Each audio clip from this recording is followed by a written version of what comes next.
Well, as you do know, we have worked on a pretty major study called The Future of Public Relations and Communications and Their Social Impact.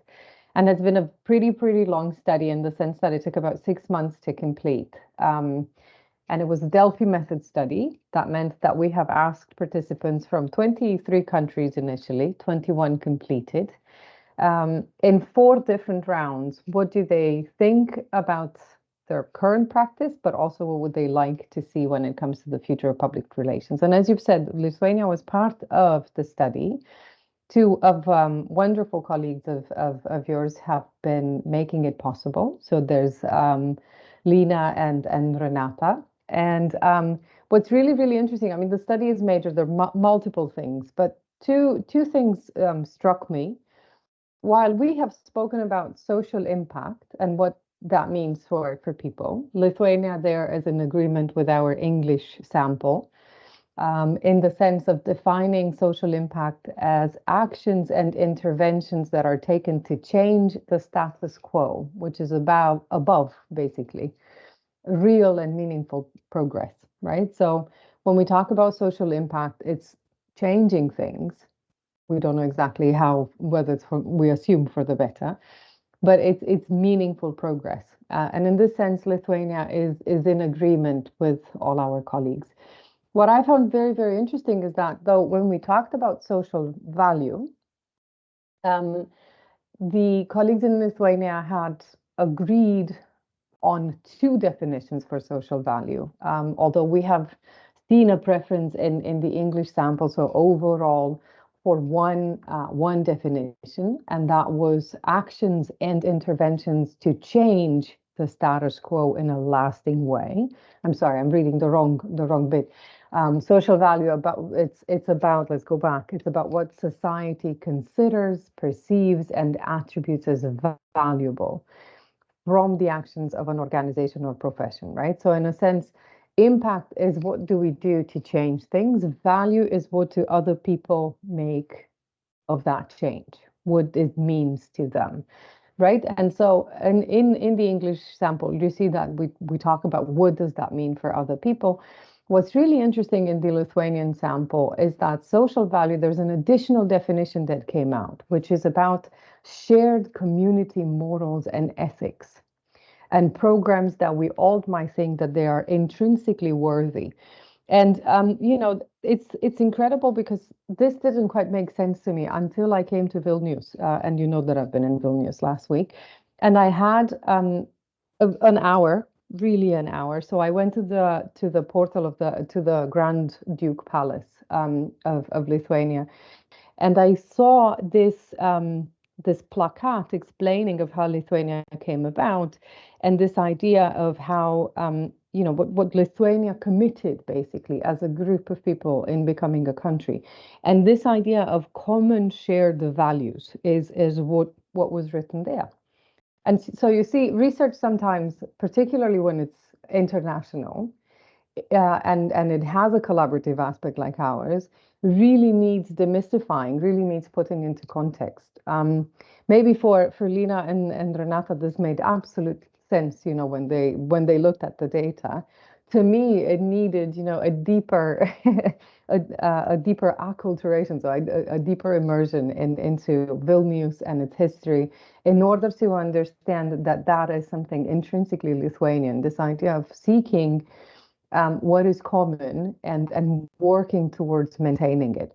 So for communicators, therefore, this is quite important because this means that when we talk about theorizing of public relations and practice, we currently talk about a transition from this idea of serving organization to serving society and leaving a positive legacy to others. So more than serving organizational requests and impact. And you see that in a sense is met because there seems to be something in the Lithuanian cultural fabric and history that supports that transition. And hopefully, it will make it easier and resistance is not going to be as high as it might be in other parts of the world. This is in a nutshell. I know our time is limited. The study is available online. So if colleagues are interested, by all means, find my very easy name of annaadi.net. Go to that website. You can download it. You can read it. You're more than free, you as well, to disagree with it. And this idea of being civil in our disagreement, but explaining it and expressing it nonetheless, I think is what's important to get us forward. So by all means, do that. Amazing. Anna, how are you feeling now after this? All work you did. Look, everybody asks that question. I haven't done this alone. It's a very complex project. It started as an idea, but it was really my idea in the sense that I had an idea that was unfinished. And the way we have approached it was very different from traditional academic projects, where usually somebody takes ownership and everybody responds. Um, we had at the beginning up to 50 people around the world, and we had 30 something countries. I think maybe I'm wrong, but about around 30 countries in the world. And we basically met in several rounds online, and we discussed about what the study should look like, and what we wanted to do. And after we've done that, we were our own test subjects. So those who have committed to participating in it have run the entire study as our participants have done. So we knew what to expect. So it's not mine. It has been a great pleasure to have the opportunity to be part of such a magnificent group. And as I said, we have colleagues in Latin America. There are a few of us in Europe. We have managed to get countries and colleagues from Africa involved beyond South Africa, that is anyways research intense. And we also have several colleagues in Asia. So in this sense, we've made a great effort to bring colleagues and friends along. And it was an exercise of commitment and of resilience to make sure that everybody stayed in. And everyone did this on their own time within their networks. So no, it's not mine. And nothing that people do can achieve alone. I'm a great believer in collaboration and shared projects. So by all Amazing. means, check that list. And the recognition goes to each and one of that person that is mentioned in that list and way more. Uh, Anna, we have lots of communication specialists, public relations experts, and advisors, and so on. What would be your advice for us as a junior, as a senior position in a senior positions? What is your advice for public relations specialist? Stop being a servant. Um, I've spoken that very often. I know it sounds very harsh. Um, we've moved away from times when I do acknowledge the dependency and the importance of whoever hires you and supports you. Yet as a communicator, um, there's so many decisions that we help either make or facilitate that have long-term impact, that this is not just a job. And I think if any communicator would start seeing this as being part of their responsibility to make a future, and that they're accountable for the future that we're making, maybe we would grow a backbone. um, for young people, I think it's highly important that they're supportive in their dissent and criticism.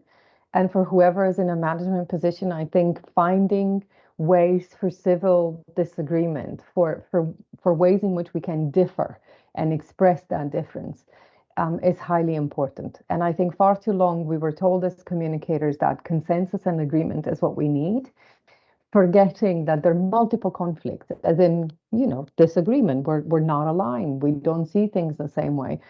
And that has brought a lot of heartache in a sense, a lot of stress to communicators because, all of us want a nice world. If you start seeing the world as the product of debates, as the product of not necessarily consensus, but of finding a way to navigate through disagreement, but sticking to principles, to things that are important, maybe we'll have, a world where comms is not polarizing, but rather getting us to be more accountable. So that's what I'll wish. I wonder how we'll get there. But that's my daily project too.